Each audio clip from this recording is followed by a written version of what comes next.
మీ business ఏదైనా మీ ఊర్లో promotion చేయాలంటే అది సుమన్ టీవీతోనే సాధ్యం. ఇప్పుడే సంప్రదించండి.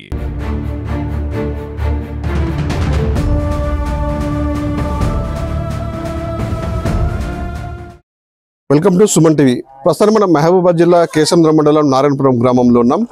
బుధవారం అర్ధరాత్రి అయితే బాలుని అతి కిరాతకంగా చంపే ప్రయత్నం చేశారు గుర్తు తెలియని దుండగులు. ఇక్కడ మనకు వచ్చి పూర్తి వివరాలు సేకరించే పనిలో పడ్డాం. అయితే ఎవరుతున్నారో బాలుడు మాత్రం ప్రాణాపాయ స్థితిలో మహబూబాబాద్ హాస్పిటల్లో చికిత్స పొందుతున్నాడు. ఇవన్నీ మన వివరాలు సేకరిస్తుంటే కూడా కొన్ని నికాసా నిజామాబాద్ బయటపడుతున్నాయి. అసలు ఏంటి అనేది కూడా వీళ్ళకి ఈ కుటుంబ సమస్యలు వీళ్ళ కుటుంబ సభ్యులు కూడా తెలియని పరిస్థితి. ఎందుకంటే వీళ్ళకి చాలా పేద కుటుంబం వీళ్ళది. చాలా అంటే పని చేసుకుని బతుకుతే మాత్రమే వీళ్ళకి పూట గడుస్తుంది. వ్యవసాయ భూములు కూడా కొంచెం ఎంతో వ్యవసాయం ఉంది, అది వ్యవసాయం చేసుకుంటున్నారు. ఎస్సీ కాలనీలో ఊరికి దూరంగా ఉంటున్నారు. వీళ్ళకి విరోధులు కూడా ఎవరు లేరు. తమ పని చేసుకుంటూనే జీవనం గడుస్తుందని చెప్తున్నారు. 3 పిల్లలు ఉన్నారు. అదే సంబంధించినటువంటి నేను పట్టుకున్న ఫోటో కూడా నిహాల్ అని ఇలా చిన్న మనవాడు అని చెప్తున్నారు. ఈ సంఘటన చెప్తే మాత్రం మీరు కూడా ఆశ్చర్యానికి గురవుతున్న పరిస్థితి. ఎందుకంటే ఏవైతే నిన్న అబ్బాయి మీద కత్తి పెట్టి దాడి చేసి హత్యాయత్నానికి పాటుపడ్డాడు, అబ్బాయి ప్రాణాపాయ స్థితిలో ఉన్నాడు. అది కట్ చేస్తే అబ్బాయి నిహాల్ అనే వ్యక్తి కూడా సుమారు 3 సంవత్సరాలు 4 సంవత్సరాలు ఉంటాయి అబ్బాయికి. ఇప్పుడు ప్రస్తుతానికి సంవత్సరాల పిల్లగాడు అంటున్నారు. ఈ అబ్బాయి కూడా గత 8 నెలల క్రితం కూడా ఇదే ఇంట్లో ఇక్కడ నుంచి చూసుకోవచ్చు మనం. ఇంట్లో నుంచి ఇక్కడ ఒక 4-5 అడుగులు వేస్తే ఇక్కడ ఒక తులసి చెట్టు ఉంది. ఈ తులసి చెట్టు దగ్గర ఒక నీటి గుంత ఉందని వాళ్ళు చెప్తున్నారు.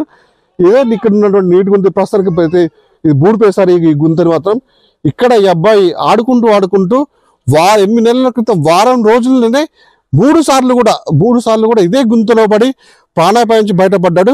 చివరిగా మాత్రం తను నిహాలని ఇచ్చిన పసిబాలుడు ఈ గుంతలోనే పడి ప్రాణం వదిలేశాడని చెప్పేసి వాళ్ళ కన్నీరు మున్నీరుగా విలిపిస్తున్న పరిస్థితి ఉంది. అప్పుడు కూడా మరి వీళ్ళకి ఎందుకు అనుమానం రాలేదు వీరికి? అరే ఎందుకు మరి ఈ కాలనీలో మాకు గొడవలు లేవు, మాకు పంచాయతీలు లేవు, మాకు విరోధులు కూడా ఎవరు లేరు, చేసుకుంటే బతికే వాళ్ళం మేము, మరి మాకెందుకు బయట వారికి మాకెందుకు మీ మీద కక్ష అని ఒక అనుమానం కూడా వాళ్ళకి రేకెత్తించకపోవడం వాళ్ళ అనుమానాలకు తావేసి. ఎందుకంటే మన ఇంట్లో చిన్న విషయం సంఘటన జరుగుతూనే ఏంటిదని 100 విధాలుగా మనం ఆలోచించిన రోజులు కూడా ఈ విధంగా వరుస సంఘటనలు జరుగుతున్నాయి. వీళ్ళకి ఎవరి మీద అనుమానాలు లేవని వీళ్ళు కళ్ళకన్నుగా చెప్తున్న పరిస్థితి ఉంది. మరి ఎందుకు మరి వీళ్ళు ఈ విషయంపై కూడా వాళ్ళ తాత ఉన్నాడు, వాళ్ళ నానమ్మ కూడా ఉంది, మళ్ళీ అడిగి తెలుసుకునే ప్రయత్నం చేద్దాం. ఎల్లయ్య గారు మీరు చెప్పండి, 8 నెలల క్రితం మీ మనోడు కూడా అక్కడ నీటి గుంతలో పడి చనిపోయాడు అంటున్నారు కదా, అది ఎలా పడ్డాడు అసలు? ముందుగా మా కోడలు ఉన్నాయా బాత్రూంలో పడ్డది అన్నది. బాత్రూంలో పడ్డదని అలా పడ్డదని మాకు చెప్పలే, భయపడి చెప్పలే. బాత్రూంలో పడ్డది అంటే అనేసి హాస్పిటల్ తీసుకుపోయినాం. హాస్పిటల్లో 2-3 రోజులు ఉన్నారు. మళ్ళీ తీసుకొని వచ్చినాం. హాస్పిటల్ నిమ్మలమైనాక తీసుకొని వచ్చినాం. ఇక అక్కడ దాఖల్లో బట్టలని పిండాలి కదా, అవన్నీ పిండింది, ఆడ ఎండేసింది. ఇక సంక్రాంతి పండుగ అక్కడనే అయిపోయింది కదా, అదిరాక ఆ ఇల్లు అలుక్కుంటున్నది. ఆయన ఇట్లా మంచాల పండుకున్నట్టు లేచి ఆడుకుంటూ పోయి అలా. ఇప్పుడు ఎవరికైనా సరే, ఇప్పుడు మా ఇంట్లో కానీ ఎవరింట్లో కానీ సాధారణంగా ఒకసారి జరిగితే సరే, ఒకసారి జరిగింది కదా అని మనం వదిలేస్తాం. 2 సార్లు జరిగింది, 2 సార్లే కాదు 3 సార్లు జరిగింది. 3 సార్లు లాస్ట్ వచ్చేవరకు అదే నీటి గుంతలో పడి చనిపోయిండు. మరి మీకు అనుమానం అనేది ఏం కలగలేదు మీకు అసలు ఎవరి మీద కూడా? ఎవరి మీద లేదు అనుమానం. మాకు ఇక్కడ పంచాయతీ పెట్టుకున్నది లేదు, కొట్టుకున్నది లేదు, జగడలేదు. మాకు ఎవరి దగ్గర పంచాయతీ లేదు. ఉంటే తింటారు పడుకుంటారు. ఎందుకు మరి మీ కుటుంబం మీరు ఎందుకు కక్ష ఎందుకు పెట్టుకున్నారు అసలు? ఎందుకు? మీ పేద కుటుంబమే కదా, మీరు ధనవంతుడు కాదా, రికార్డ్తో డొక్కాని పరిస్థితి మీది. ఏదో చేసుకుంటూ బతుకుతున్నారు మీరు. 3 పిల్లలతో మంచి సరదా గడుపుతున్నప్పుడు కూడా ఎందుకు మరి ఈ విధంగా వస్తుంది మీ కుటుంబానికి? ఎందుకు వస్తుంది శాపంగా? ఏ దేనికి వస్తుంది, ఏ నరుడు ముంచిండో ఎవడు ముంచిండో మాకు తెలియదు. ఆ మేకలో సరే ఇట్లా కలుపుతాను, ఇట్లా గతం గడిచిపోతుంది, సపరేట్ ఎదుర్కొని పోతాం. ఈ రాత్రి కూడా అలా అందరూ ఇంట్లో పండుకున్నారు. వాళ్ళు ఏడతా అంటే నేను మంచాలకి వెళ్ళి వేసిపోయి లేదు అంతే.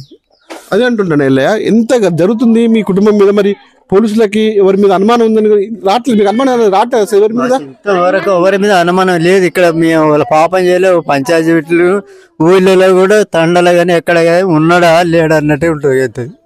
నేను ఎవరితో కూడా పంచాయతీ పెట్టుకోపోను, ఎవరితో లేదు అంతే.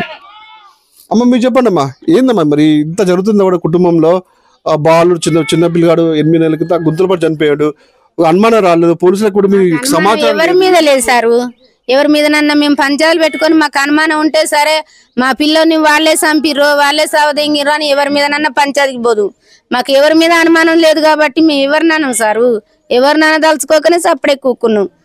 కానీ ఈ నైట్ మాత్రం నా మనం ఇట్లా కోసిపోవడం దారుణం. ఇదైతే మాకు చిత్రం అవుతుంది సారు. మరి ఎందుకు ఇట్లా చేస్తారో మాకేం అర్థం కాక మేము ఎడుతాను సార్. పోలీసులు మీరు ఏం కోరుకుంటున్నారమ్మా?